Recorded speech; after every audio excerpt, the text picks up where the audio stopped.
মামলা হামলা না, আপনি যদি অন্তত মেরে না ফেলেন আমাকে এ পথ থেকে থামাতে পারবেন না। এগুলো থোড়ায় কি আর আমি কিছু মনেই করি না।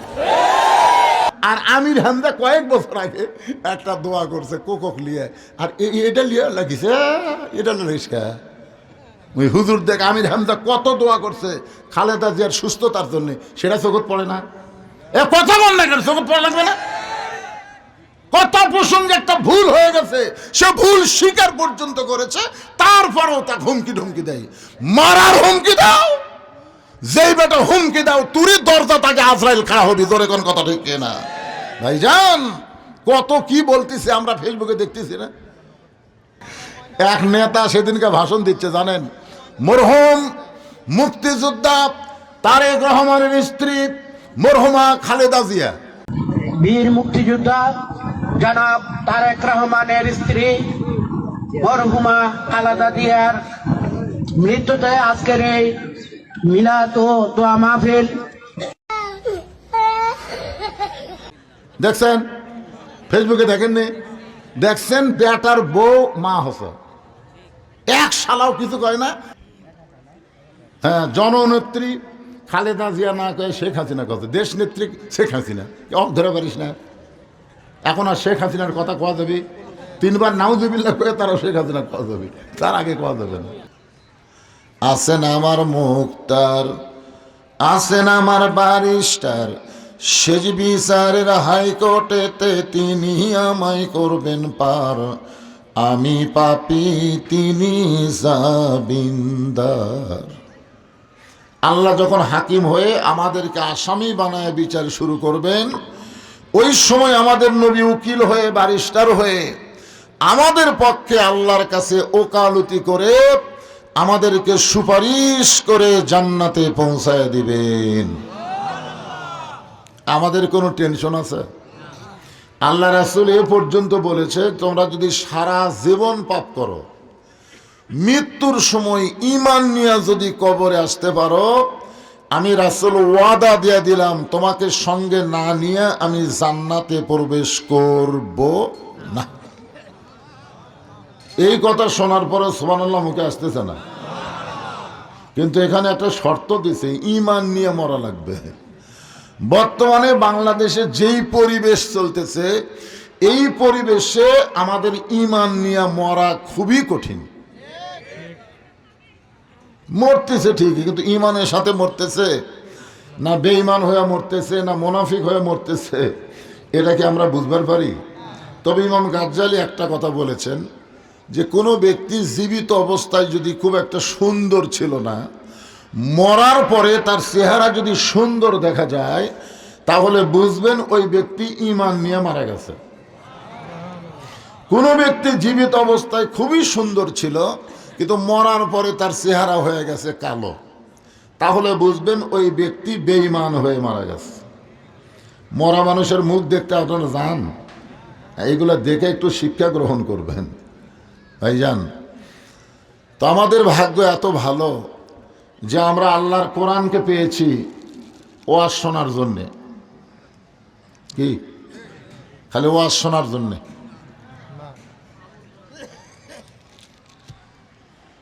আজকে আমাদের বর্তমান বাংলাদেশে মানুষের ধারণা, বক্তা একটা আসবে ওয়াজ করবে, আমরা খালি শুনবো, আমরা মাগরিব এশাও পড়বো না, ওয়াজের পরে ফজরও পড়বো না, খালি শুনেই যাব, পরদিন চা স্টলে গল্প করবো ওয়াজ কেমন হলো। ভালোই হলো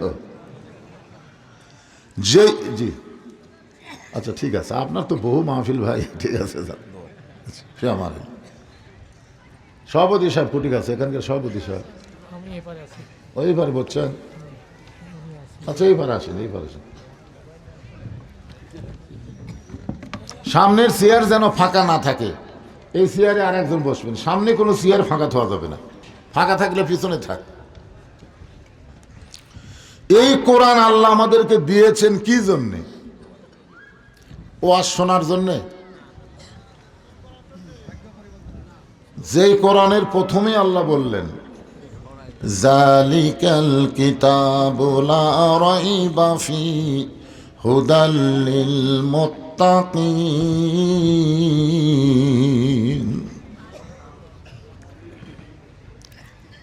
এই কিতাবের মধ্যে কোনো সন্দেহ, এটা পাইকারি হারে সবাইকে হেদায়েত দিবে না। কেবলমাত্র মুত্তাকি বান্দা বান্দি যারা আল্লাহর কোরআন থেকে হেদায়েত পাবে তারা। এই মুত্তাকির ব্যাখ্যা আল্লাহ বলেছেন, ইয়া আইয়ুহাল্লাযীনা আমানুত্তাকুল্লাহা হাক্কা তুকাতিহি ওয়া লা তামুতুন্না ইল্লা ওয়া আনতুম মুসলিমুন।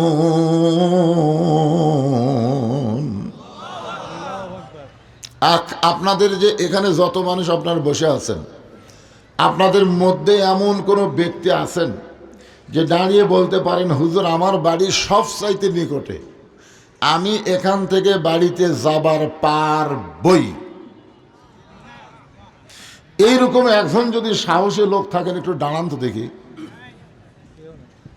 তাহলে এখান থেকে সামান্য দূরে আপনার বাড়ি, সেই বাড়িতে যাওয়ার গ্যারান্টি যদি আপনি দিবার না পারেন, আপনি কি চিন্তায় বসে আছেন? এখান থেকে বাড়ি যাওয়ারই গ্যারান্টি নাই। এই জন্য আল্লাহ বলতেছেন, লা তামুতুন্না, মৃত্যুবরণ করো না, ইল্লা ওয়া আনতুম মুসলিমুন। তাহলে আমাদের মৃত্যু যে কোনো সময় যখন তখন হতে পারে, পারে কি পারে না? তাহলে মরতে হবে কি হইয়া? ঈমানদার না, মুসলমান হইয়া। লা তামুতুন্না ইল্লা ওয়া আনতুম মুসলিমুন। এখন মুসলমান হয়ে যদি আমরা মরবার চাই, মরা তো লাগবেই। কি কোন মরা লাগবে না? আপনি কি মনে করতেছেন মরা লাগবে? হ্যাঁ, মরা লাগবেই। তো মরাই যদি আমাদের লাগে, আমরা মুসলমান হয়ে মরতে চাই। কারা কারা মুসলমান হয়ে মরতে চান? দুই হাত তুলে একটু আল্লাহকে দেখান। আল্লাহ দেখুক, লিল্লাহি তাকবীর, হাত নামান।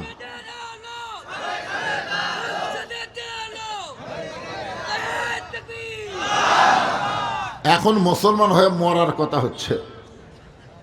কুটি কখন কোনটা জ্বলান লাগবে আমি বক্তা সে কথা বলবো, অসুবিধা নেই। হ্যাঁ, তো কথাটা হলো, আমরা মুসলমান হয়ে মরবার চাই। হাত দেখালাম কাকে? মাশাআল্লাহ।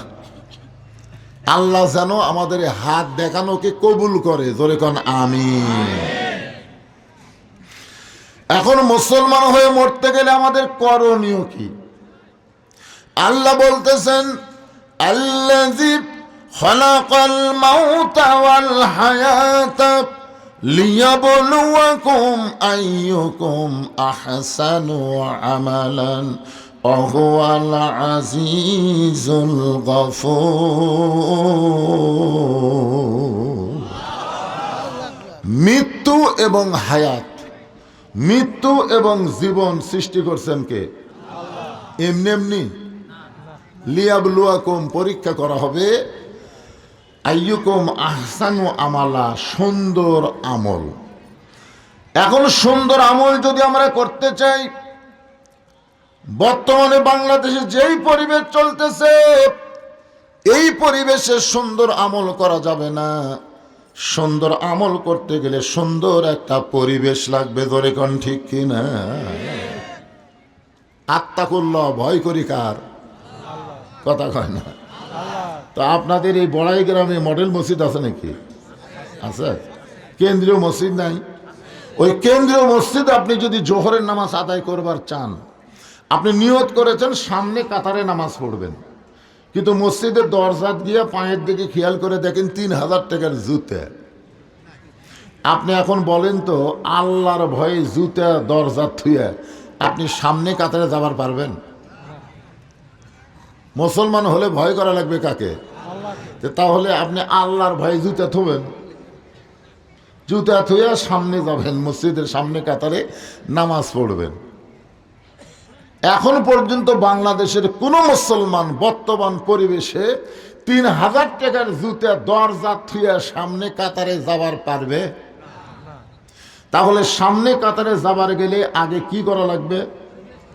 জুতা হাতত লওয়া লাগবে। আপনার বলেন তো, যখনই জুতা হাতত লিছেন, সত্যি করে বলেন তো কার ভয়ে? তো যতদিন পর্যন্ত বাংলাদেশে মুসলমানের কলিজায় চোরের ভয় থাকবে, ততদিন পর্যন্ত সে মুসলমান হয়ে মরতে পারবে না। এখন কি করবেন?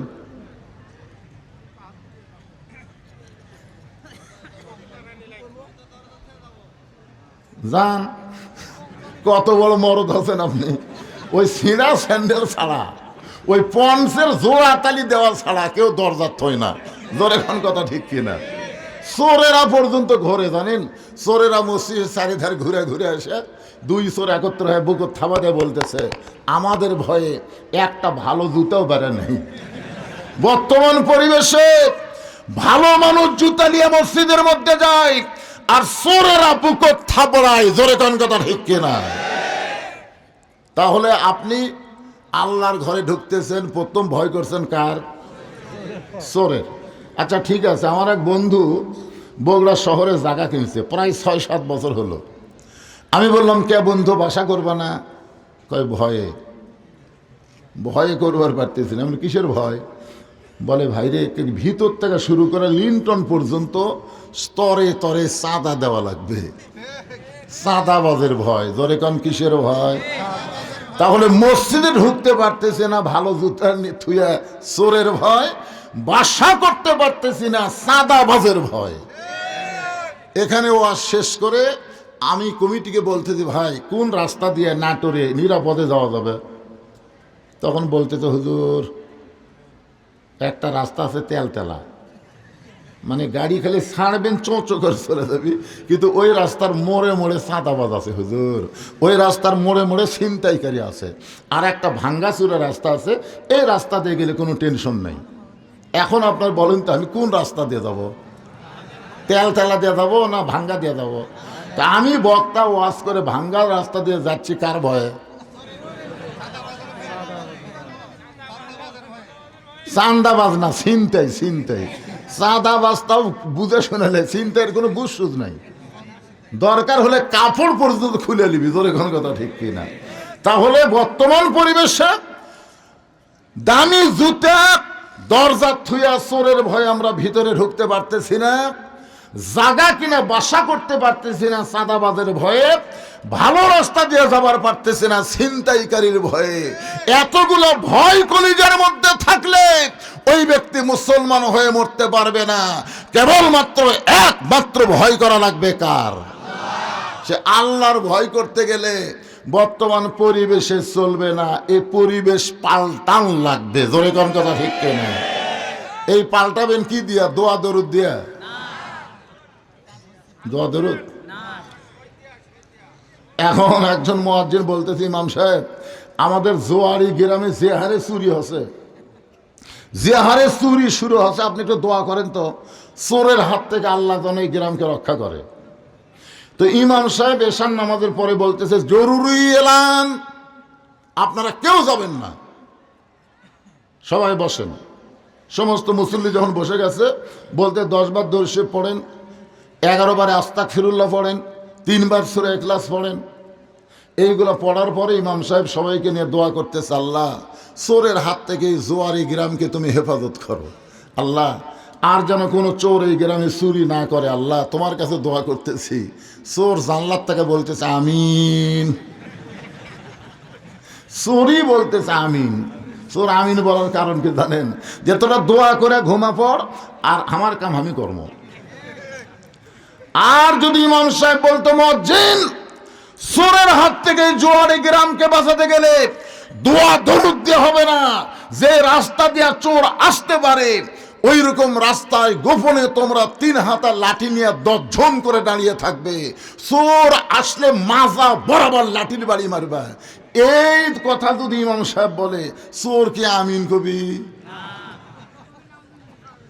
তার মানে বোঝা গেল এই 2 হাত খালি দোয়ার জন্য না, এই 2 হাত বাতিলের বিরুদ্ধে লাঠি ধরার হাত। জোরে কোন কথা ঠিক কিনা? এই কোরআন শুধু পড়ার জন্য, তেলাওয়াতের জন্য আল্লাহ আমাদেরকে দেয় নাই, আল্লাহ কোরআন মোতাবেক নিজের জীবন বাস্তবায়ন করার জন্য দিয়েছে। জোরে কোন কথা ঠিক কিনা? যেই কোরআনকে লক্ষ্য করে আল্লাহ বললেন, ওয়া নুনাজ্জিলু মিনাল কুরআনি মা হুয়া শিফাউ ওয়া রাহমাতুল লিল মুমিনিন।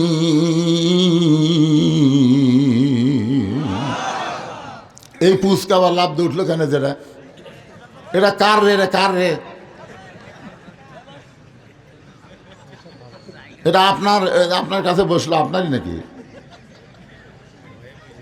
না, ওটা কার? তো এখন রাত বাজতেছে 11টায়, 11টার সময় ছাড়ে দিচ্ছেন, তার মানে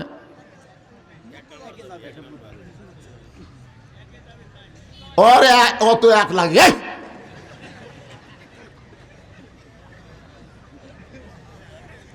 সন্ধ্যার সময় মেয়ে মানুষেরা মুরগির ঘোড়া দেখতেছে, মুরগি ঠিক মতো উঠছে কিনা। সন্ধ্যার সময় হঠাৎ দেখে সব মুরগি উঠছে, একটা মোরগ ওঠেনি। তখন মেয়ে মানুষটা চিন্তা করে, কে রে মোরগ উঠলো না, মোরগ কার বাড়িতে গেল? লাইট নিয়ে আশেপাশে 3-4 বাড়ি খুঁজিয়া মোরগ নিয়ে আসে, বলে কে আমার ঘরাত মুরগি নাই, তুই মানুষের ঘরাত যাস করে। একের ঘরের মধ্যে থুয়া দরজা আটকা দিছে। সন্ধ্যার সময় পুরুষ মানুষ গোয়াল ঘর দেখতেছে, গরু ছাগল ঠিক মতো উঠলো কিনা। তো সন্ধ্যার সময় যদি মুরগি দেখে, সন্ধ্যার সময় যদি গরু ছাগল দেখে, এখন রাত 11টা বাজতেছে, প্রত্যেকটা বাপ মায়ের উচিত হলো এই বাচ্চাদের দিকে খেয়াল করা। ধরে কোন কথা ঠিক কিনা? কি এদের দাম কি গরু ছাগলের চাইতে কম? তো এই যে আড়িয়ার মতন যে বেড়া ঘুরতেছে, এরকম কে জন্ম দিল রে? হ্যাঁ, এই যে হইচই করতেছে বাচ্চারা, এরা কি মাটি ফেটে বাড়াছে? এই জন্য রাসূল বলেছে 7 বছর থেকে নামাজের তালিম দাও, 10 বছর থেকে জোর করে নামাজ ধরাও। তালিম দাও মানে কি? ওযু করাও, পবিত্র হওয়া শিখাও, তারপরে 10 বছর থেকে নামাজ ধরাও। আপনার একটা বাচ্চাও খারাপ হবে না। জোরে কোন কথা ঠিক কিনা? পেশাব লাগছে বাজান, পেশাব লাগছে, এ ময়না যদি লাগে যা করে আবার উঠি বসবো। আমরা দেখি তোর পেশাব করতে কতক্ষণ লাগে দেখি।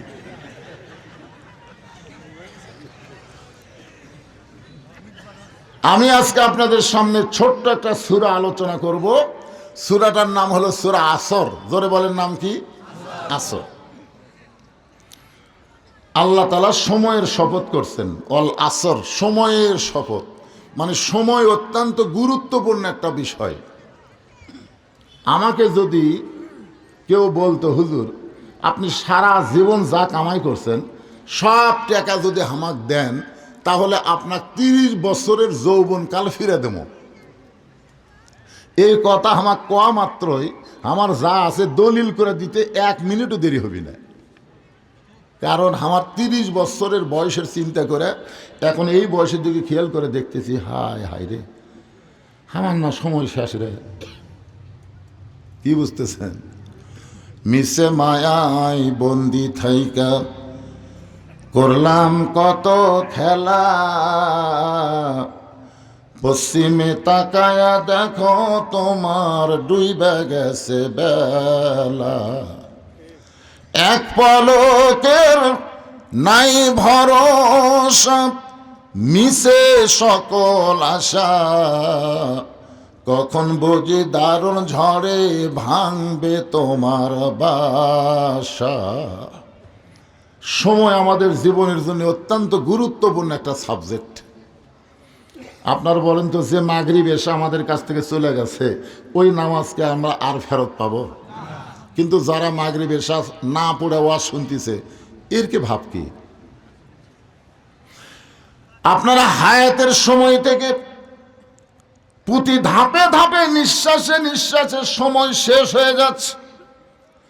সময় অত্যন্ত গুরুত্বপূর্ণ বিষয় বলে আল্লাহ সময়ের শপথ করে বললেন, ইন্নাল ইনসানা লাফি খুস। ইন্না মানে নিশ্চয়, ইনসান মানে মানুষ, লাফি মানে ভিতরে, খুসরুন মানে ক্ষতি। একত্রে অর্থ হবে নিশ্চয় মানুষগুলো ক্ষতির ভিতরে। আপনার বলেন তো, মানুষ তৈরি করছে কেন? আরো জোরে। আল্লাহর যত সৃষ্টি আছে সমস্ত সৃষ্টির মধ্যে মানুষ হলো সবচাইতে শ্রেষ্ঠ সৃষ্টি, আর সেই মানুষ সম্পর্কে আল্লাহ ক্ষতির কথা বলতেছেন। এর দ্বারা বোঝা গেল আল্লাহ মানুষকে এত ভালোবাসে, মানুষের ক্ষতি আল্লাহ কখনো চায়। এজন্য সবাই আমার সঙ্গে বলবেন, আদর করে মানুষ আল্লাহ বানায়া কেমনে দিবেন ক্ষতির মধ্যে ফেলিয়া। কেরে যুবকেরা, এই যুবক, তোমার বয়সের তুমি দাম বুঝলে না। আমি যখন আল্লাহর সামনে এই বয়সে দাঁড়াবো, আল্লাহ আমাকে কি বলবে জানো? আল্লাহ বলবে, তোর বুড়াকালের কোনো হিসাব দেওয়া লাগবে না, তোর শৈশবকালের কোনো হিসাব আমি চাই না, খালি যৌবনকালের হিসাব দিয়া জান্নাত যাও। আপনারা বলেন তো, তাহলে হায়াতের জীবনের সবচাইতে গুরুত্বপূর্ণ সময় কোনটা? আরো জোরে, জোরসে বলুন। আচ্ছা, কোনো মানুষ যৌবনকালে যদি সরকারি চাকরি করবার না যায়, ওই বুড়াকালে চাকরি করবার গেছে, অকাল চাকরি দিবি? সরকার বলবে, ভাই খবর কি? বলে সব সার্টিফিকেট ফার্স্ট ক্লাস। আচ্ছা, সার্টিফিকেট তো ফার্স্ট ক্লাস, কানের খবর কি? তো কানের খবর হলো জোরে করলে শুনি, আস্তে করলে শুনবার পাই না। চোখের খবর কি? কাছে কাছে দেখি, দূরে দেখবার পাই না। মাজার খবর কি? কিছুক্ষণ বসে থাকে, দাঁড়াবার চাইলে মাজা খালি কটখট করে। বলে সার্টিফিকেট ধুইয়া খা, ধুইয়া খা। তো তাহলে সরকারের চাকরি করতে গেলে যেমন যৌবন বয়স লাগে, আল্লাহর ইবাদত করতে গেলেও যৌবনের দরকার। জোরে কথা কন না কেন? আর যৌবন বয়সে সব ফিল্ডিং মারতেছে। যখন হবে চামড়া ঢিল, আল্লাহর সাথে দিবি মিল। সারা জীবন ঘুষের চাকরি করছে, চাকরি চলে গেছে, রিটায়ার করছে, এখন বুড়াকালে দুই হাত তোলা কান দিচ্ছে আর বলতেছে, আল্লাহ আল্লাহ তোমার ভয়ে তওবা করতেছে, আমি আর জীবনে ঘুষ খাবো না। দুই কান্দের ফেরেশতা কয়, আল্লাহ এর কান সারাতকে চড়াবো নাকি? এই যতদিন ঘুষের চাকরি করছে ততদিনই কান্দেনি, যে চাকরি গেছে আর কান দিচ্ছে। আল্লাহ কয়, বুড়া বয়স লীলে ধরিছে, লীলে। যৌবন কালে একদিনও মসজিদে যায়নি, বুড়া কালে আর ঠিক মতো খাড়া হওয়ার পারে না, তখন আল্লাহর ভয়ে সিয়ার লিয়া মসজিদত গেছে। এরকম কিছু বুড়া আছে না নাই? জোরে কান আছে না? যৌবন কালে তো নামাজ পড়েইনি, এই বুড়া বয়সে আমাকে 27 গুণ নষ্ট করার জন্য সিয়ার লেগেছে। আপনার বলেন তো, মসজিদে জামাতের সাথে নামাজ পড়লে কয় গুণ? কথা কয় না, কয় গুণ? তো 27 গুণ নামাজের সওয়াব কি একলা একলা পড়লে হবে না জামাতের সাথে? আর জামাতের সাথে পড়বার গেলে কি কাতার হেঁকা বেঁকা করলে হবে না সোজা করা লাগবে? কাতার সোজা করার নিয়ম হলো পায়ের গোড়ালির সঙ্গে গোড়ালি মিল করে তারপরে টানাতে হবে। আপনার বলেন তো, যেই কাতারে চেয়ার আছে ওই কাতার সোজা হবে? তাহলে সোজা না হলে 27 গুণ সওয়াব হবে না। তো আপনি কি চাচ্ছেন যে বাড়ির থেকে কষ্ট করে মসজিদে আইছি 27 গুণের জন্য, আর এই চেয়ার আনার জন্য আমি সব থেকে বঞ্চিত হব? দরকার হলে চেয়ার দ্বিতীয় কাতার থম। দ্বিতীয় কাতারের মুসল্লি যদি বলে আমরাও 27 গুণ নেব, চেয়ার তৃতীয় কাতারে যাবি। তৃতীয় কাতার যদি বলে আমরাও 27 গুণ নেব, চেয়ার চতুর্থ কাতারে যাবে। এক সময় দেখবেন চেয়ার আর মসজিদের মধ্যেই থাকবে না, সওয়াবের জন্য প্রত্যেকটা চেয়ার বারান্দায় এতিম হয়ে পড়ে থাকবে। ধরে কোন কথা কি মনে করছে? যে কয়টা আমার এলাকার চেয়ারত বসে নামাজ পড়ে, ওরা একজনও যৌবনকালে নামাজ ধরেনি, একজনও ধরেনি। বুড়া বয়সে ভীমরতি করবার গেছে। তুই বুড়া বয়সে নামাজ পড়লে কি, রোজাই করলে কি, আল্লাহ তো বুড়া বয়সের হিসাবই নিবি না কি? তাই যুবকদের বলতেছি, বাবা যুবক, আজকে তোমাদেরকে টার্গেট করে আমি সূরা আসরের তাফসীর করব, একটু মনোযোগ দিয়ে শোনা লাগবে। রাজি আছো? এই যুবকগুলো কোথায় রে? সবগুলা খালি মেলাপ ধরে।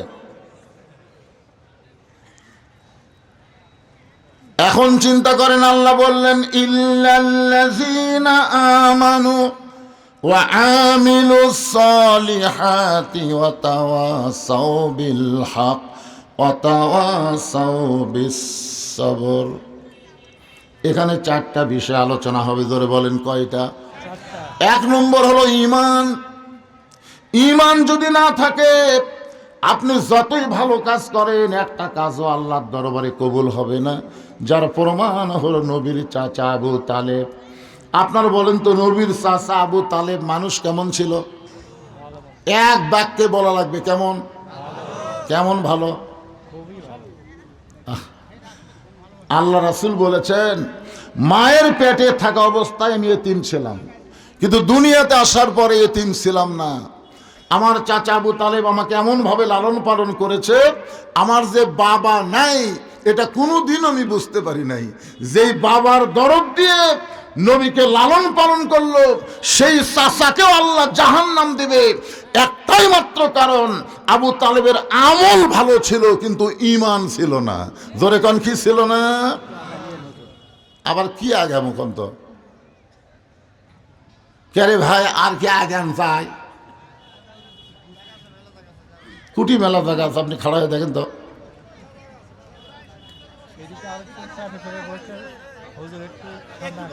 এই শোনেন, আমি বলতেছি ভাই, আমি আপনাকে একটা যুক্তি দিই। এই যুক্তি দিলে আপনাদের কেমন লাগে দেখেন তো। গোটা পৃথিবীর মধ্যে সবচাইতে ঘন বসতি দেশের নাম কি? কথা কয় না, আপনারা জানেন না? মানচিত্র অনুযায়ী, আয়তন অনুযায়ী গোটা পৃথিবীর মধ্যে সবচাইতে ঘন বসতি বাংলাদেশ। এরপরও 12 লক্ষ রোহিঙ্গা মুসলমানকে জায়গা দিছে কোন দেশ? কথা কয় না, কোন দেশ? তাহলে রোহিঙ্গা মুসলমানকে জায়গা দেওয়ার অভ্যাস যদি আমাকে থাকে, যারা দাঁড়িয়ে আছে এরা কি রোহিঙ্গা? তো ওরা তো আমাদেরই ভাই, ওদের বসতে দেওয়ার জন্য একটু চাপে বসেন তো। ওটা উঠি না, এ মুরব্বীরা ওঠেন কেন? মুরব্বীরা মনে করতে যে খালি জুয়ানকে ওয়াজ করবে, আমাকে বাদ। শোনেন মুরব্বী, আপনি তো জান্নাতি হয়ে গেছেন, আমাদের যুবকগুলোকে জান্নাতি হওয়ার দরকার আছে না নাই? জোরে কোন আছে না নাই? একটা মুরব্বীও জাহান্নামে যাবে না, একটা মুরব্বীও যাবে না। কারণ এই সমস্ত মুরব্বীরা সত্যের যুগের মানুষ। আপনাদের সময় মোবাইল আছিল মুরব্বী? আছিল? আপনাদের সময় কি আছিল? কারেন্ট আছিল, ফ্যান আছিল, টিভি আছিল। আপনারা সব পাপ থেকে মাপ পাচ্ছেন। আর এখন প্রত্যেকটা যুবকের হাতে একটা করে মোবাইল। এর যে কি মাল হচ্ছে আপনারা জানেন। এই জন্য মনে কষ্ট নিয়েন না, এরকম আগে সাইজ করি, তারপরে মুরব্বীর ওয়াজ হবে। এরা সামনের দিকে চাপা যায় না, এরা পিছনে খেল দাঁড়াই থাকে, বসে না কেন? এই যে দেখেন খাল দাঁড়াই থাকে, দাঁড়াই থাকে। সবাই সামনে আসেন, জিজ্ঞেস করেন সামনে আসেন। আর পিছনে তোমরা বসে যাও বাবা, সবাই বসো। এই যুবকেরা বসো, সবাই বসো। লা ইলাহা ইল্লাল্লাহ, জোরে লা ইলাহা, লা ইলাহা ইল্লাল্লাহ, লা ইলাহা ইল্লাল্লাহ, লা ইলাহা ইল্লাল্লাহ, লা ইলাহা, লা ইলাহা ইল্লাল্লাহ, মুহাম্মাদুর রাসূলুল্লাহ সাল্লাল্লাহু আলাইহি সাল্লাম।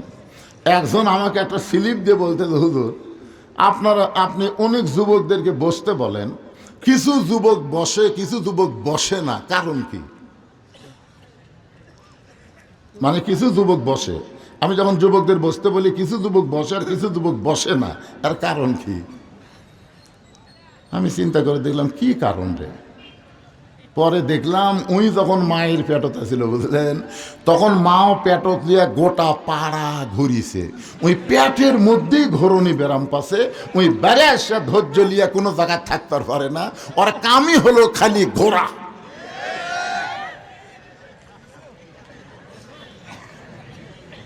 কারণ একটা মা যদি ভালো হয়, সন্তান আল্লাহর ওলি হয়ে যায়। জোরে কন্যা সুবহানাল্লাহ। এই যে রমজান মাসের চাঁদ উঠলে দেখবেন অনেক যুবক হোটেলের দরজাত কালো পর্দা দিয়ে ভিতরে খায় না ভাই? আমি এক যুবককে বলছিলাম, কেরি এই জুয়ান বয়সে রোজা থাকিস না কেন? বলে, হুজুর আমার 11 মাস খিদা কম, কিন্তু রোজার মাস আসলে খালি খিদা লাগে।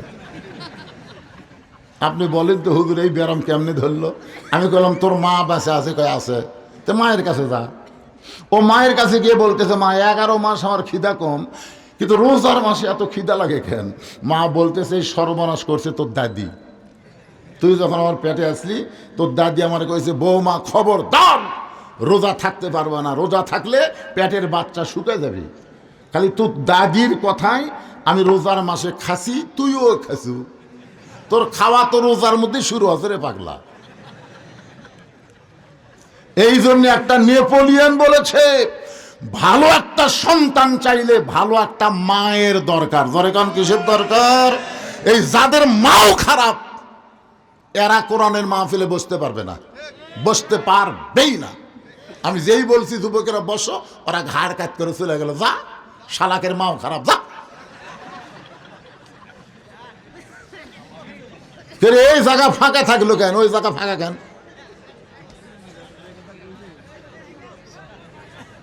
না ফাঁকা থাকলে পিছনে থাক, সমস্যা আছে? এখন আসেন যে কথাটা বলতেছি, সূরা আসরের 4টা বিষয়ের মধ্যে 1 নম্বর হলো ঈমান। জোরে কোন 1 নম্বর কি? ঈমান যদি না থাকে আপনি যতই আমল করেন একটা আমলও আল্লাহর দরবারে কবুল হবে না। আসরের নামাজ পড়ে জমির ধান দেখবার গেছে, বোঝানোর জন্য বলতেছি। যায় দেখে ওপর জমির পানি চলমল করতেছে, নিচে আর জমির পানি নেই। ওই তখন চারিদিকে তাকাছে, এরকম চারিদিকে তাকায় দেখে কেউ নাই।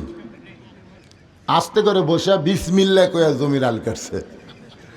অনেকে মনে করে বিসমিল্লাহ কলি হালাল।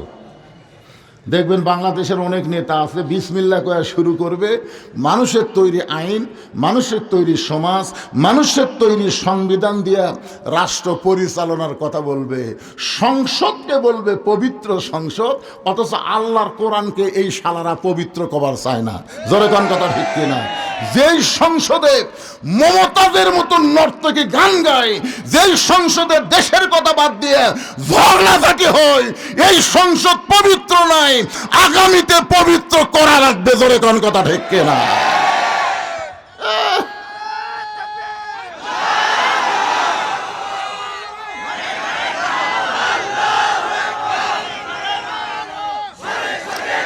লিল্লাহে তাকবীর। পবিত্র সংসদ, সংসদ পবিত্র, পবিত্র করা লাগবে। কি দিয়ে পবিত্র করা লাগবে? সেটা 12ই ফেব্রুয়ারি সিদ্ধান্ত নেওয়া লাগবে। জোরে কোন কথা ঠিক না? একটু মনোযোগ দিয়ে শুনবেন ভাইজান। এখন চারিদিকে তাকায় দেখে কেউ নাই, ওই আস্তে করে বসে বিসমিল্লাহ কয়ে আল কাটছে। আল কাটা ওই পানি দিয়ে হাত ধোছে, হাত ধুয়া উপর দিকে দাঁড়ায় চারিদিকে তাকায় বলতেছে আলহামদুলিল্লাহ কেউ দেখেনি। আপনার বলেন তো এই লোকটার নামাজ আছে, জরিকান কি আছে, কিন্তু কি নাই? ঈমান যদি থাকতো তাহলে কেউ না দেখলো কে দেখতো? আল্লাহ দেখতো। এই বিশ্বাস তার কলিজার মধ্যে আসতো। এই জন্য আল্লাহ রাসূল বলেছেন ইকরার বিল লিসান তাসদীকু বিল জানান আমল বিল আরকান, এরই নাম হলো ঈমান। জবানে বলতে হবে লা ইলাহা ইল্লাল্লাহ, শুধু জবানে বললে হবে না, তাসদীকু বিল জানান, কলিজার মধ্যে ঈমানের জায়গা দেওয়া লাগবে। কলিজার মধ্যে যখন ঈমানের জায়গা হবে, ওই মানুষটার কাছে জীবনের চাইতে ঈমানের গুরুত্ব বেশি হবে। যার প্রমাণ হলো শরীফ ওসমান হাদি। শরীফ ওসমান হাদি একটা বড় জীবনের পরোয়া করে নাই, সবসময় ঈমানের গুরুত্ব দিয়েছে। ইনসাফ ভিত্তিক বাংলাদেশ করতে চেয়েছে। অনেকেই বলেছে ভাইজান আপনি যেভাবে ভারতের বিরুদ্ধে কথা বলেন, সাম্প্রদায়িকের বিরুদ্ধে কথা বলেন, যেইভাবে আধিপত্যদের বিরুদ্ধে কথা বলেন, যে কোনো সময় আপনাকে হত্যা করতে পারে। শহীদ শরীফ ওসমান হাদি বলেছে আমি হত্যা হতে পারি কিন্তু আমার মৃত্যু হবে না, কারণ আল্লাহ রাস্তায় যাদেরকেই হত্যা করা হয় তারা মৃত্যুবরণ করে না, বরং তারাই জীবিত থাকে। বিশ্বাস করেন শরীফ ওসমান হাদি দুনিয়ার থেকে বিদায় নেওয়ার পরে আমি যেই গ্রামে জন্মগ্রহণ করছি ওই গ্রামে 2টা ছেলের নাম থসে ওসমান হাদি। আমার গ্রামে 2টা। উত্তরপাড়ার নামটা ওসমান হাদি, তার 12-13 দিন পরে একটা হচ্ছে ওটা ওসমান হাদি। আমি শোনার পরে 2জনকে হাদিয়ে দেওয়ার জন্য দেখবার গেলাম যে ওসমান হাদি যখন জন্মিছে যাই, যা বললাম কে রে ভাই তোর বেটার নাম ওসমান হাদি কেন? বললে নাম রাখছি হুজুর ওসমান হাদি মারা যাবে না। একটা চলে যাবি, হাজারটা জন্ম নিবি। জোরে কোন সুবহানাল্লাহ। ওয়ালা তাকুলু লিমান ইউকতালু ফি সাবিলিল্লাহি আমওয়াতুন বাল আহইয়াউ ওয়ালাকিন লা তাশউরুন।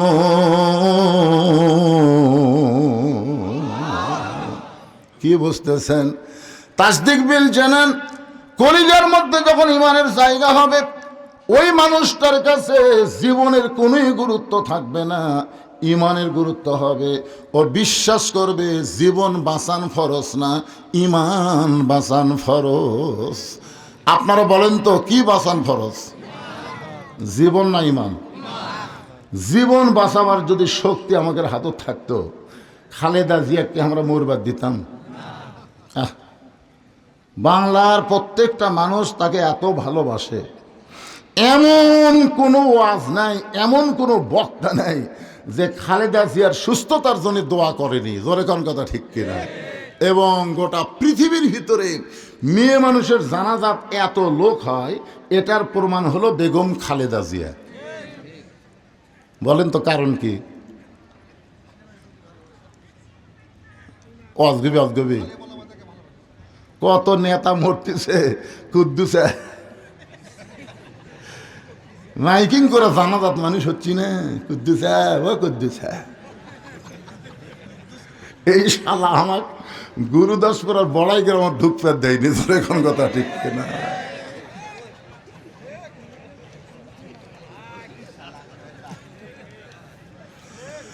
রে কত তোর খবর কি রে?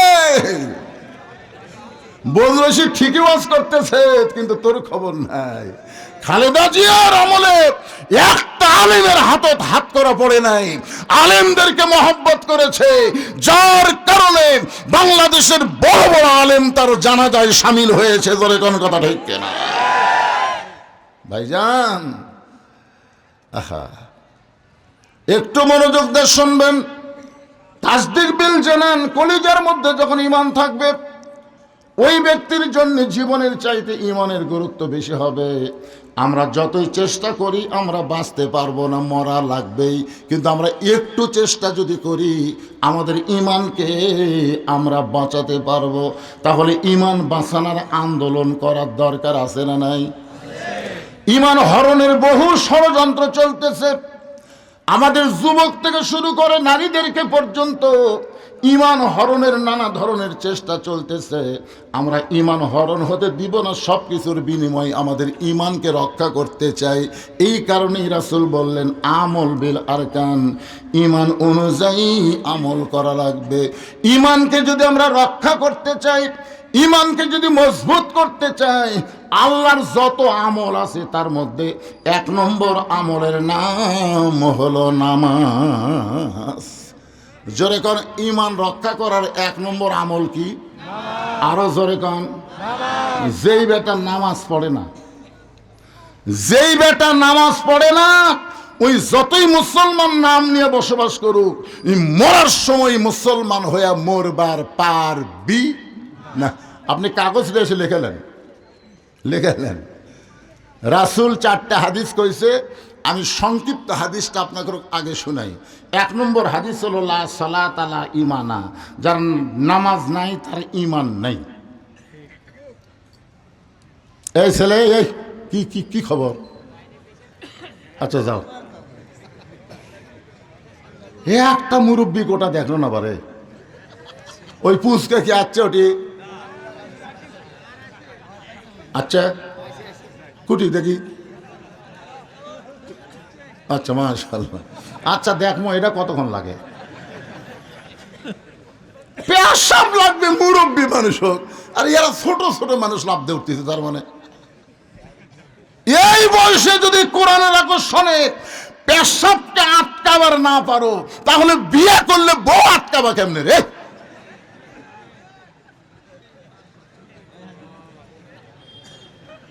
এটা কি তুই মুয়া জিনিস?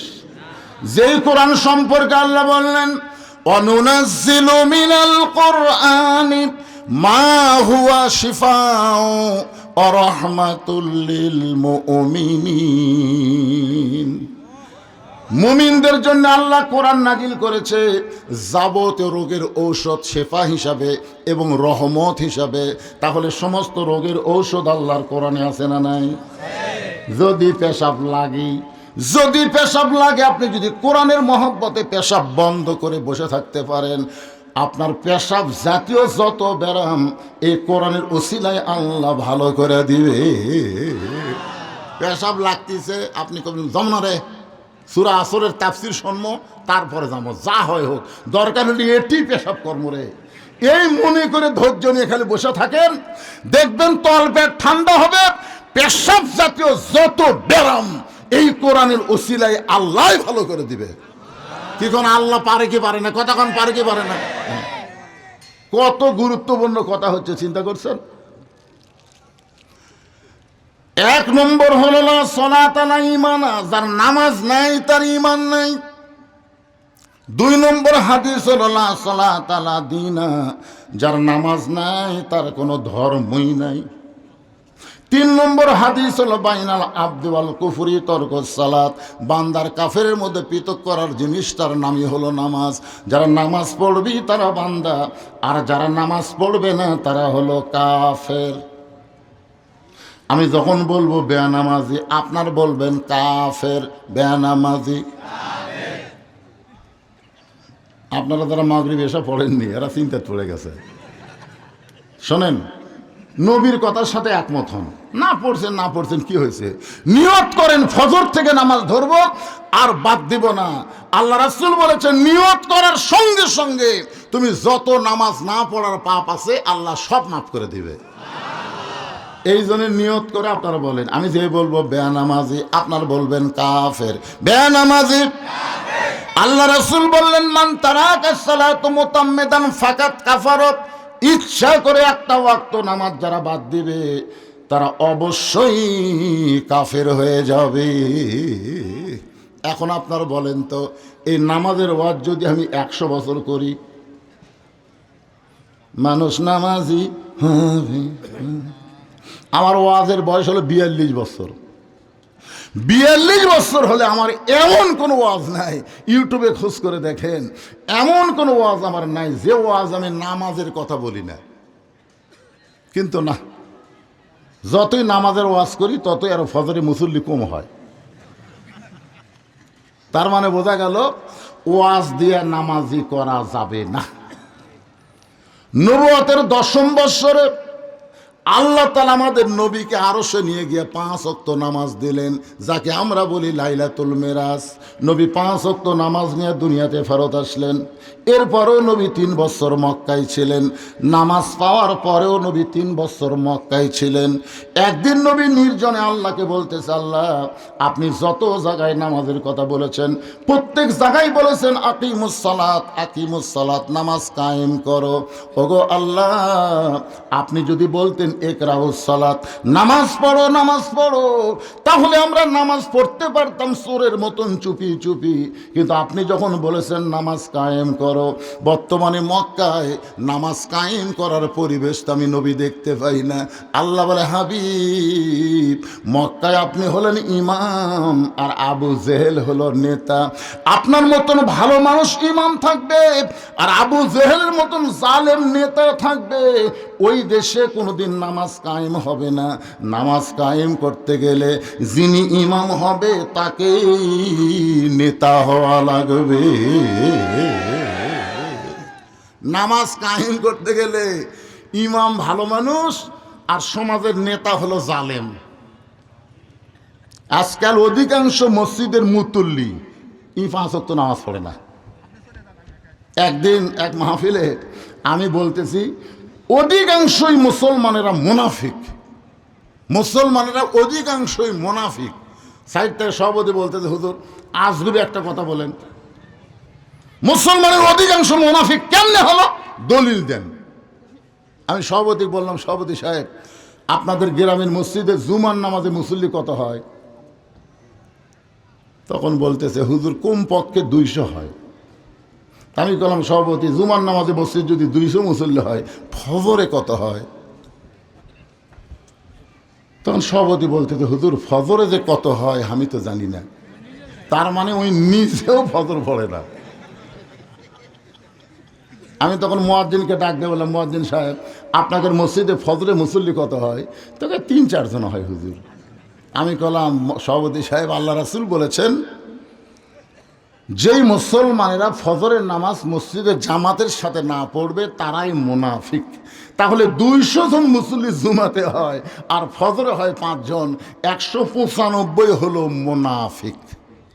কথা কন না কেন, কথা কন না কেন? মসজিদ খালি জুমার নামাজের জন্য নাকি? একটু মনোযোগ দিয়ে শুনবেন। আল্লাহ রাসূল বলেন আল্লাহ, তাহলে নামাজ কায়েম কখন হবে? আল্লাহ বললেন এমন একটা পরিবেশ আপনার সামনে দেওয়া হবে যেই পরিবেশে আপনি ইমাম হবেন, আপনিও নেতা হবেন। ওই পরিবেশ মক্কায় ছিল না, ওই পরিবেশ হয়েছে মদিনায়। বর্তমানে আমাদের বাংলাদেশ মক্কার পরিবেশ চলতেছে। ভালো মানুষগুলো মসজিদের ইমামতি করে আর জালেমগুলো সমাজের নেতৃত্ব দেয়। জোরে কোন কথা ঠিক কিনা?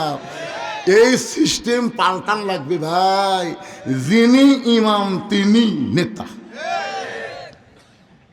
এখন যিনি ইমাম তিনি নেতা, এই সিস্টেম চালু করতে গেলে কি করা লাগবে এইটা বোঝানোর জন্য বলতেছি কিছুক্ষণ পরে।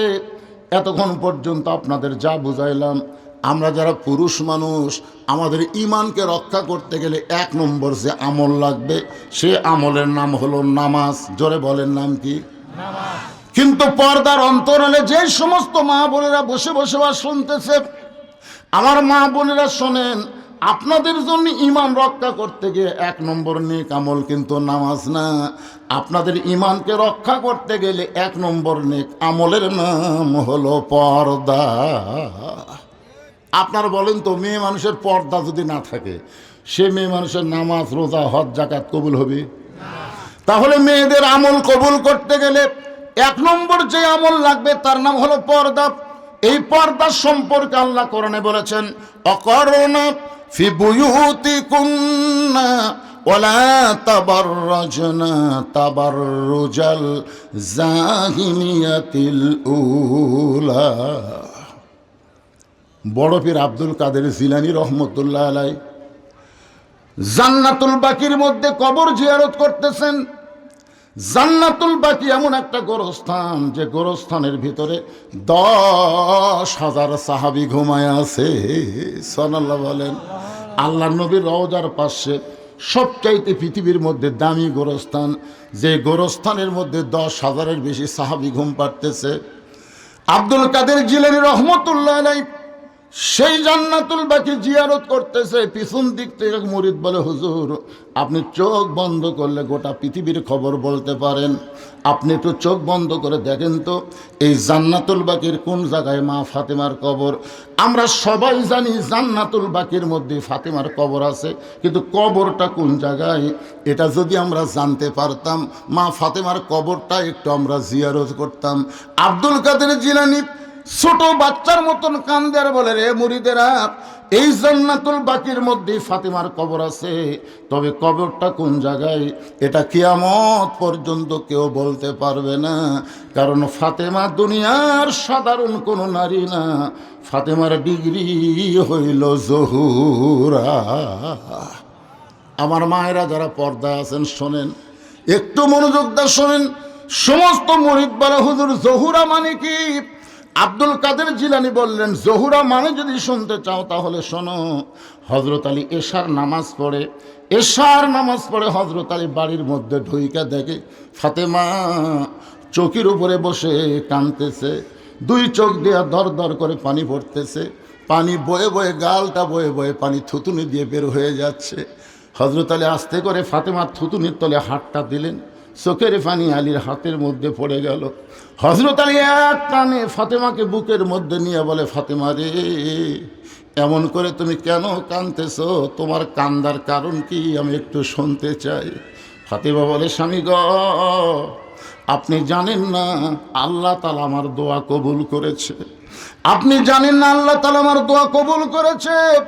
আলী কপালে চুমা দিয়ে বলে, পাগলি রে, আল্লাহ যদি তোমার দোয়া কবুল করে তাহলে তুমি কেন কাঁদতেছো? দোয়া কবুল করা হলো আনন্দের কারণ। ফাতেমা বলে, স্বামী গো, আল্লাহ কি দোয়া কবুল করেছে এইটাকে আপনি শুনবেন না? আলী বলে, ফাতেমা, আল্লাহ তোমার কি দোয়া কবুল করলে একটু বলো। ফাতেমা বলতেছে, আমি সব সময় আল্লাহর কাছে বলতাম, আল্লাহ আমার মৃত্যুটা তুমি পর্দার মধ্যে দিও। আমি সারা জীবন পর্দা নিশি ছিলাম গো আল্লাহ, মরার পরে আমার মৃত্যুটা যেন পর্দার মধ্যে হয়ে যায়। আল্লাহ তাআলা আমার দোয়া কবুল করেছে, আমার মৃত্যুটা পর্দার মধ্যে হবে। আলী ফাতেমাকে আমার বুকের মধ্যে টেনে নিয়ে কপালে চুমু দিয়ে বলে, পাগলি রে, যে সারা জীবন পর্দার মধ্যে ছিল তার মৃত্যু তো পর্দার মধ্যে হবে, কান্দার কারণ কি? ফাতেমা বলে, স্বামী গো, আপনি কি শুনবেন না আমার মৃত্যু কখন হবে? আমার মৃত্যু কখন হবে এইটা কি আপনি শুনবেন না? আলী বলে, পাগলি রে, মৃত্যুর খবর দুনিয়ার কেউ কোনোদিন বলতে পারে না। ফাতেমা বলে, আল্লাহ তাআলা আমাকে জানাইছে আজকে গভীর রাত্রে ফাতেমার মৃত্যু হবে। ওগো স্বামী, আমি মরে যাওয়ার পর আমার হাসান হোসাইন বড় একলা হয়ে যাবে। 6 মাস আগে আমার বাবা দুনিয়া থেকে বিদায় নিয়েছে। আমার 2টা সন্তান সারাদিন ঘুরে ঘুরে এসে বলে, মা, আজকেও আমরা নানাকে খুঁজে পাইলাম না। মা গো মা, বলো নানা কোথায় চলে গেছে? আমি 6টা মাস হলে শুধু বলতেছিলাম, অবশ্যই তোমার নানার সঙ্গে আমার দেখা হবে। তোমার নানার সঙ্গে যখন দেখা হবে তখন আমি বলে দিব তোমাদের নানার খবর। ওগো স্বামী, আজকে যখন রাত্রেবেলা আমি দুনিয়া থেকে বিদায় নিব, আমার হাসান হোসেন কার কাছে এসে নানার ব্যাপারে নালিশ করবে? ওগো স্বামী, আমি মরে যাওয়ার পর আমার এতিম বাচ্চা 2টারই খেয়াল করবা। আলী বলে, ফাতেমা রে, তোমার মৃত্যু মেনে নেওয়া যায় না, আজকে রাত্রে তুমি মরবে এটা আমি মানতে পারি না। ফাতেমা বলতেছে, আপনি মানলে কি হবে, না মানলে কি হবে? আল্লাহ তাআলা আজকে রাত্রে বেলায় আমার মৃত্যু দিবে। গাছটা কাটলে যেমন পড়ে যায়, হযরত আলী তেমনি পড়ে গেলেন ঘরের মাঝায়। মা ফাতেমা আস্তে করে 2টা চোখের পানি এভাবে মুছে ফেলে মুচকি মুচকি হেসে স্বামীর মাথাখানা উরাতের ওপরে তুলে নিয়ে কপালে একটা চুমু দিয়ে বলে, স্বামী গো, এমন করে আপনি কাঁদবেন না, কারণ এই দুনিয়া থাকার জায়গা না, এই দুনিয়ায় আসলে যাইতে হবে। ওয়াল আসর, সময়ের শপথ করে আল্লাহ বলতেছেন, যারা আমার সামনে বসে আছেন ভাই, একটা সত্যি কথা আপনাদের সবাইকে বলা লাগবে। আমি যখন বলবো এ দুনিয়া থাকার জায়গা না, আসলে আপনারা বলবেন যাইতে হবে। এই দুনিয়া থাকার জায়গা না, আসলে এই সত্যি কথাটা অন্তর থেকে বলেন, আসলে আমরা কেউ থাকতে পারবো না। যতই 3 তলা 4 তলা 5 তলা বিল্ডিং করেছেন, বারবার শয়তান আপনাকে বলে উপর দিকে তাকাও, উপর দিকে তাকাও। আপনি শয়তানের ওয়াসওয়াসায় উপর দিকে তাকান, কিন্তু আপনার 2 কাঁধের ফেরেশতা বলে, পাগল রে, তুই যতই উপর দিকে তাকা, তোর থাকা কিন্তু 6 তলা না, তোর থাকার জায়গা হলো নিচতলা। জোরে কোন কথা ঠিক কি না? ওগো স্বামী, আমার বাবার মুখে শুনেছি আপনি হলেন পৃথিবীর সবচাইতে বড় বীর। ফাতেমা মুচকি মুচকি হেসে স্বামীর কপালে চুমা দিয়ে বলতেছে, আমি আমার বাবার মুখে শুনেছি আপনি হলেন পৃথিবীর সবচাইতে বড় বীর। আপনারা বলেন তো, কিয়ামত পর্যন্ত হযরত আলীর চাইতে বড় বীর কেউ দুনিয়াতে আসবে? ফাতেমা বলতেছে, আমার বাবার মুখে শুনেছি আপনি হলেন পৃথিবীর সবচাইতে বড় জ্ঞানী। আল্লাহর নবী যখন মদিনার প্রেসিডেন্ট ছিলেন, ওই সময় হযরত আলী হলেন শিক্ষামন্ত্রী। সুবহানাল্লাহ কন না কেন? আবু বকর রাদিয়াল্লাহু যখন মদিনার খলিফা ছিলেন, ওই সময় হযরত আলী হলেন শিক্ষামন্ত্রী। উমর ফারুক যখন মদিনার খলিফা ছিলেন, ওই সময় হযরত আলী হচ্ছেন শিক্ষামন্ত্রী। ওসমান গনি যখন মদিনার খলিফা ছিলেন, ওই সময় হযরত আলী হলেন শিক্ষামন্ত্রী। আপনারা বলেন তো, বর্তমান বাংলাদেশে হযরত আলীর মতন শিক্ষামন্ত্রী যদি আমরা পাইতাম, তাহলে কোরআনের মাদ্রাসার জন্য ভিক্ষা করা রাখতো না। জোরে কোন কথা কন না কেন ভাইজান?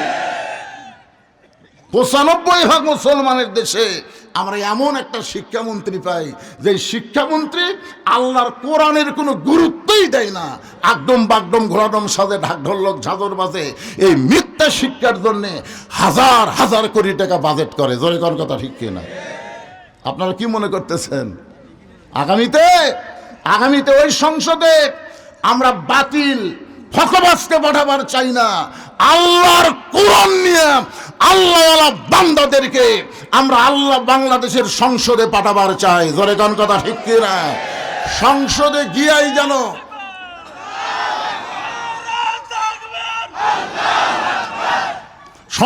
গিয়াই যেন প্রথম শিক্ষামন্ত্রী ঘোষণা করে খায়রুকুম মান তাআল্লামাল কুরআনা ওয়া আল্লামা। ওই ব্যক্তি হলো পৃথিবীর সবচাইতে দামি সম্মানী, যে আল্লাহর কোরআন শিখেছে এবং অপরকে কোরআনের শিক্ষা দেয়। আজকে এই কথা সংসদে আছে কি জন্য নাই? একটা নেতার সোল কোরআনের হাফেজ নাই। যে কয়টা নেতা দেখবেন, একটা নেতার বেটা মাদ্রাসায় ধাদ্যা যায় না, আর ইংলিশ মিডিয়ামে পড়ে, দেশত পড়ে না বিদেশে পড়ে। এখন এই নেতা যদি আপনাকে গুরুদাসপুরে মরে, কুদ্দুসে মরলে কোরআন খতম কে দিছে? এ কথা কন না কেন, কে দিছে? ওর 14 গোষ্ঠীর মধ্যে কোরআন পড়ার কেউ নাই। আমাকে কিছু হুজুর আছে যাই বলে আইরে সেই দিকে যাই রে, বুঝা শোনা নাই রে, শালা বেঁচে থাকতে কোরআনের বিরুদ্ধচারণ করছে, মরার পরে ওর জন্য কোরআন খতম দিয়ে কোনো লাভ আছে? কথা কোন কোনো লাভ আছে? খালি একটা নেতা পড়বি, একটা হুজুরও যাবি না। তুই নেতা মরে পাউস হয়ে যা, আমরা হুজুররা যাবো না। নেতা তখন চিন্তা করবি আমাকে লাকি লুত্রুক মাদ্রাসা পড়ান লাগবি রে। আমি বহু জানাজা করছি আমার জীবনে, বহু জানাজা করছি অজু ছাড়া, বহু জানাজা। হ্যাঁ, কি করবেন? 15.5 বছর বয়সে, 15.5 বছরে মরেনি ওরা। তোরা মনে করে বদরুল রশিদ বড় মৌলানা, মরার আগে ওসিয়ত করে হুজুর জান আমার জানাজা পড়ায়। হুজুরের ওয়াজ করবার দেশনি, আবার হুজুরের জানাজা লিব। আমি পেশাব করে পানিও লেই না, লাশ সামনে থুয়ে না হলো 50-60টা জানাজা আমি পড়াছি, লাশ সামনে থুয়ে কেন মুখ বিড়বিড় করছি। ওরা আবার ক্যামেরা ধরে তো, মোবাইল দিয়ে ভিডিও করে। মুখ লড়ান লাগবি না, মুখ লড়াছে কিন্তু দোয়া ভরি দিবা।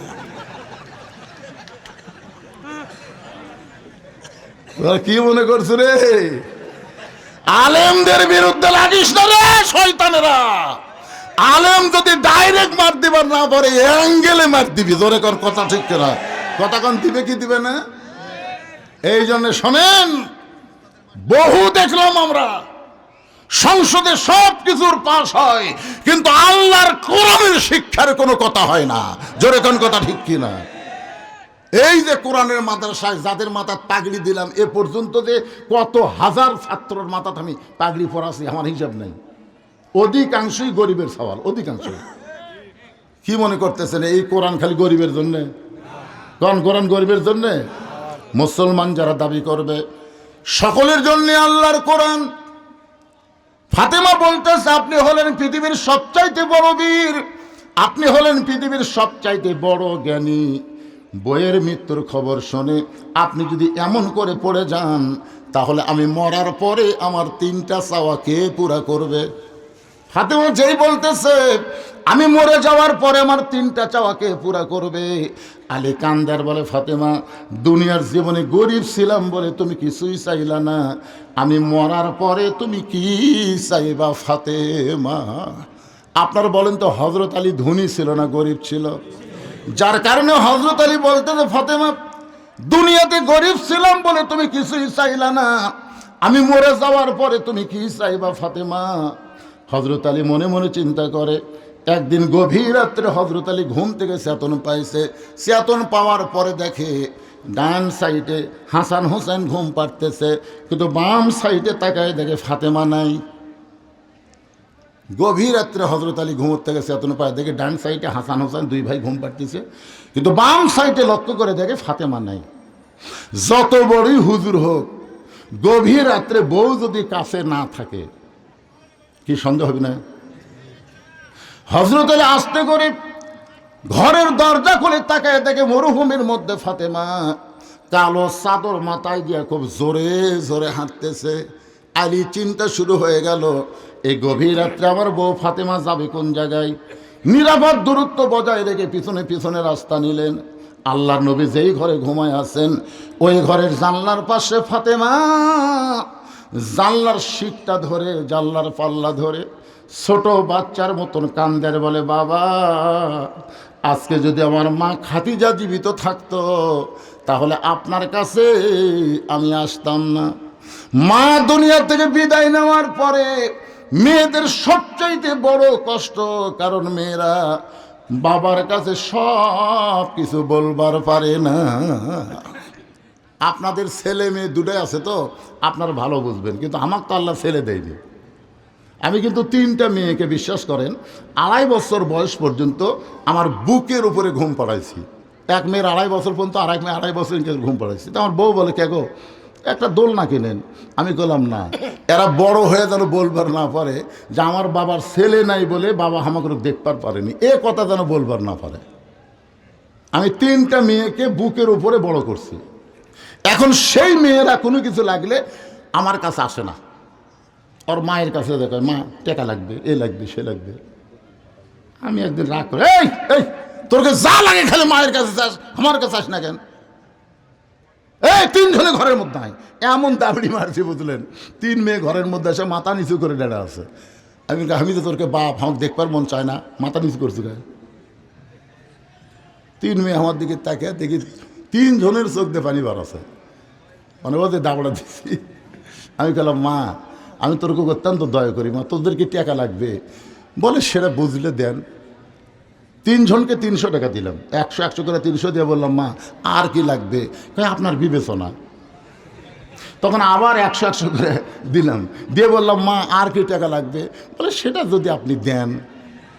তখন আবার 100 করে দিলাম, যেই 300 টাকা করে দিছি ওরা 3 জন বাইরে হয়ে চলে গেল। তা আমি আমার ভাইকে একদিন বললাম, কে রে ভাই, আমার তো আল্লাহ ছেলে দেয়নি, শুধু মেয়ে দিছে, তো তোমার তো ছেলেও দিছে মেয়েও দিছে, তো ছেলে তোমার কাছে টাকা কিভাবে চায়?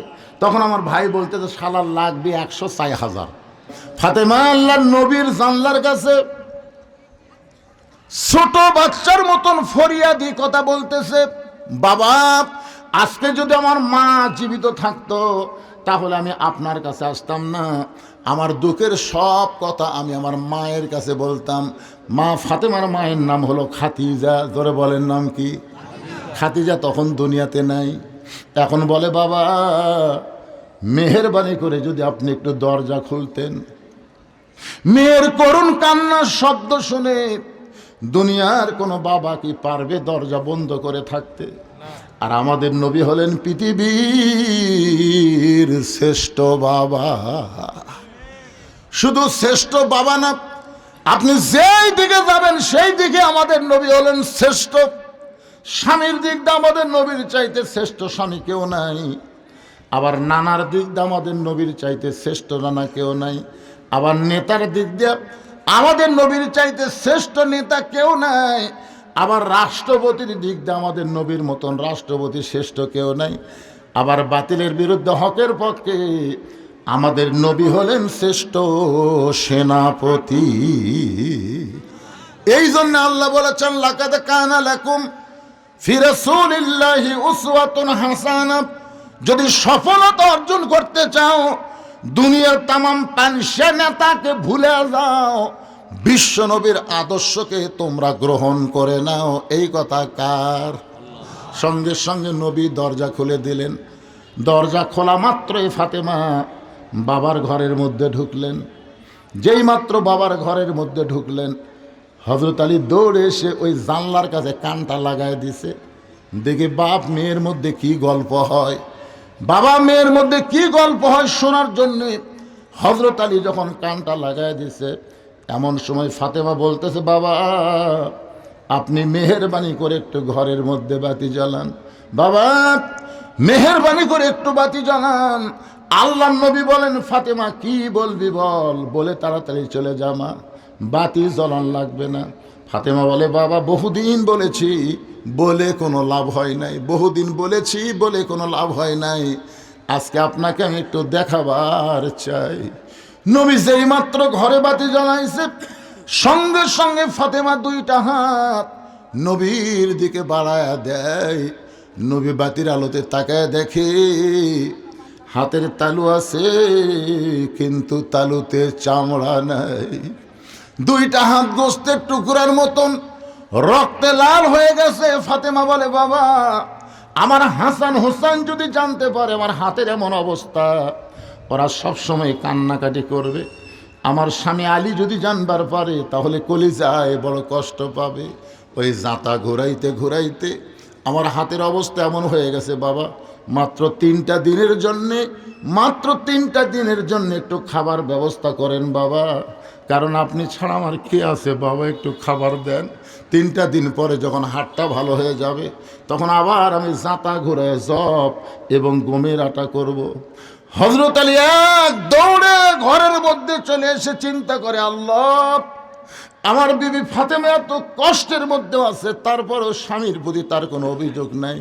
আলী কান্দার বলে, ফাতেমা রে, দুনিয়াতে গরিব ছিলাম বলে কোনো কিছুই তুমি চাইলা না, আজকে রাতে মরে যাবে, তুমি আমার কাছে কি চাইবা ফাতেমা? ফাতেমা বলে, আমার 1 নম্বর চাওয়া হলো রাতের অন্ধকারই আপনি আমাকে দাফন করবেন। আমি রাতের অন্ধকারে পর্দার মধ্যে মরে যাব, আর দিনের আলোতে যদি আমাকে কবর দেন তাহলে আমার পর্দার খেলাফ হয়ে যাবে। দুনিয়ার মানুষ আমার কবরের খবর জানতে পারবে, তারা উপর থেকে অনুমান করবে ফাতেমা কত লম্বা ছিল, ফাতেমা কত বড় ছিল। দরকার নাই, আমার 1 নম্বর চাওয়া হলো রাতের অন্ধকারই আমাকে দাফন করবেন। আমার 2 নম্বর চাওয়া হলো আমার কোনো জানাজার ব্যবস্থা আপনি করবেন না।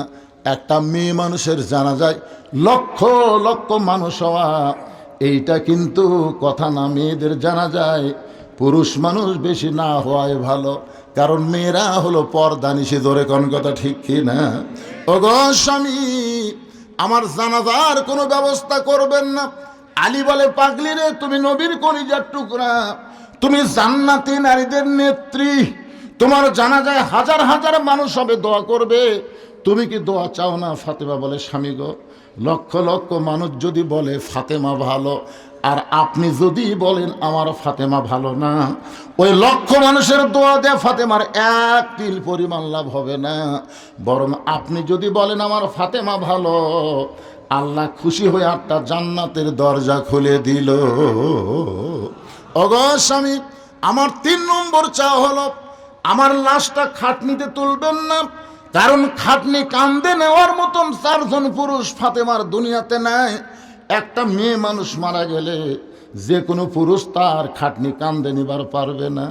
আমার বাবা যদি দুনিয়াতে থাকতো, মরা মেয়ে লাশের খাটনি বাবা কান্দে নিবার পারত, কিন্তু 6 মাস আগে আমার বাবা দুনিয়া থেকে বিদায় হয়ে গেছে। আমার হাসান হোসেন যদি বড় হইতো, মায়ের লাশের খাটনি কান্দে নিবার পারত। ওগো স্বামী, ওই জান্নাতুল বাকির পূর্ব কোনায় সবুজ রঙের একটা বাতি জ্বলবে, ওই বাতি বরাবর আপনি আমাকে দাফন করবেন। আমার কবর খুঁড়তে যদি আপনার কষ্ট হয়, তাহলে আপনার একান্ত বন্ধু যদি কেউ থাকে দুনিয়ায়, তারে বলবেন সে যেন গোপনে কবরটা খনন করে দেয়। হযরত আলীর বন্ধু আবু জার গিফারি ওই গভীর রাত্রে কবর খনন করতে করতে করতে করতে এক সময় আবেগে বলে ফেলেছে, কবর রে, দিনের বেলায় কবর না খুঁড়ে এই গভীর রাত্রে কবর খনন করতেছি, তুই কি বলতে পারিস কবর তোর মধ্যে আজ কেমন একটা মহিয়সী নারীকে দাফন করা হবে? আল্লাহর নবীর মেয়ে হওয়ার পরেও নবী তাকে মায়ের মতো সম্মান করেছে। কবর, তুই কি বলতে পারিস আজকে তোর মধ্যে এমন একজন মাকে দাফন করা হবে যার 2টা সন্তান জান্নাতি যুবকদের সর্দার হবে? কোদাল দিয়ে কবর খুঁড়তে খুঁড়তে হঠাৎ বলে, কবর রে, তোর মধ্যে এমন একজন বিবিকে দাফন করা হবে যার স্বামী হল আসাদুল্লাহিল গালিব। কবর, খবরদার বেয়াদবি করবি না, বেয়াদবি করবি না। এই কথা বলে আমার যখন কোদাল মারতে চায়, হঠাৎ কবরের মধ্য থেকে আওয়াজ আসতেছে। এই শব্দ কিন্তু ফাতেমার জন্য নয়, এই শব্দ হলো আমরা সবাই যারা কবরে যাব তাদেরকে লক্ষ্য করে কবরের ভিতর থেকে বলা হচ্ছে কবর বলতে চাবো জর কার মেয়ে কার বিবি কার মা এইটা কবর দেখবে না। আমল যদি ভালো হয় কবর জান্নাতের বাগান হয়ে যাবে, আর আমল যদি খারাপ হয় কবর জাহান্নামের গর্ত হয়ে যাবে। এই শব্দটা আবু যর গিফারির কানের মধ্যে ঢোকার সঙ্গে সঙ্গে দুইটা হাত থরথর করে কম্পন শুরু হয়ে গেল, কোদাল পড়ে গেছে। হযরত আলী গভীর রাত্রে ফাতেমাকে দাফন করতে গিয়ে দেখে কবর খোঁড়া হয়েছে, কিন্তু খননকারী আবু যর গিফারি নেই।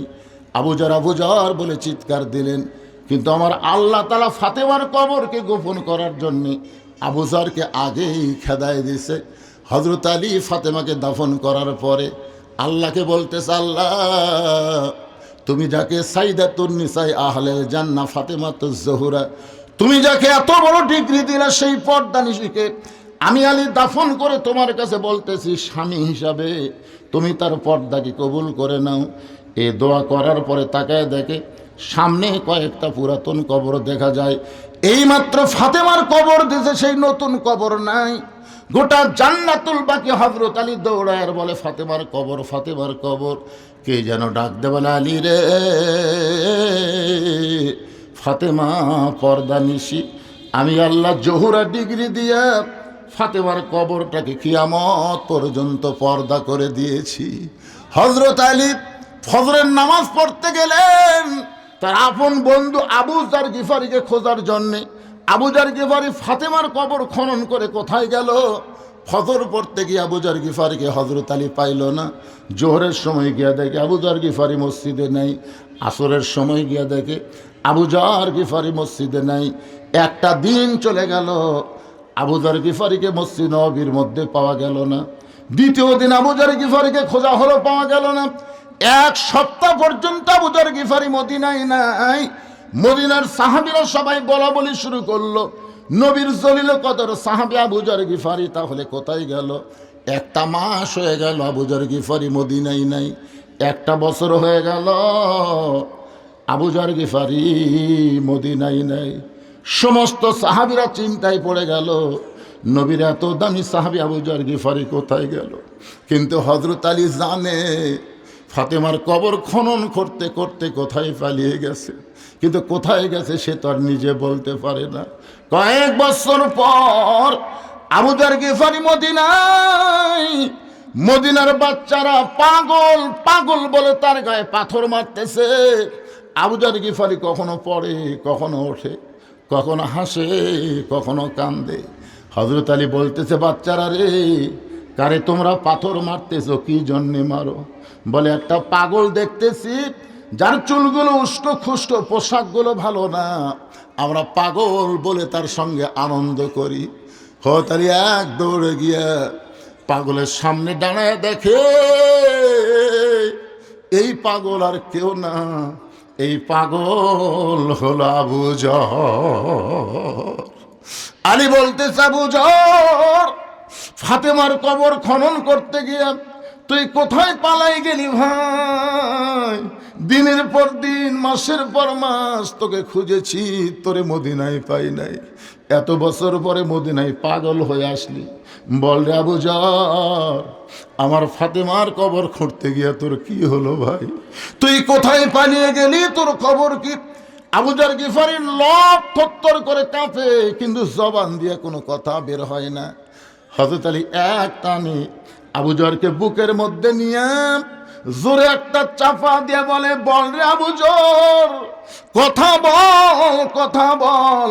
হঠাৎ আবু যরের জবান ফসকে বের হয়ে গেছে, কবর, কবর, কবর। মাত্র 3 বার কবর কবর বলার পরে হযরত আলী দেখে আবু যর গিফারির শরীরটা পাথরের মতন ভারী হয়ে গেছে। আস্তে করে কাঁধ থেকে নামায় দেখে আবু যর গিফারি আর দুনিয়াতে না। হযরত আবু যর গিফারির মাথাখানা হাঁটুর উপরে নিয়ে কপালে একটা চুমা দে, বলে, আবু যর রে, শুধু কবর কবর কবর বলে দুনিয়া থেকে চলে গেলি। কি হয়েছে ভাই, কবরের খবর তো জানাবার পারলি না। চারিদিকে সাহাবীরা চলে এসে বলে, আলী রে, তুমি কোন পাগলকে নিয়ে এরকম সারাম দিচ্ছ? কোন পাগলকে তোমার উড়াতে শুয়ে দিছ? আলী বলতেছে, সাহাবীরা রে, পাগল না রে, পাগল না, নবীর দামি সাহাবী আবু যর শুধু কবর কবর কবর বলে দুনিয়া থেকে বিদায় হয়ে গেল। আজকে যারা আমরা এখানে বসে আছি ভাই, আমাদের সকলের সামনে সেই কবর আছে না নাই?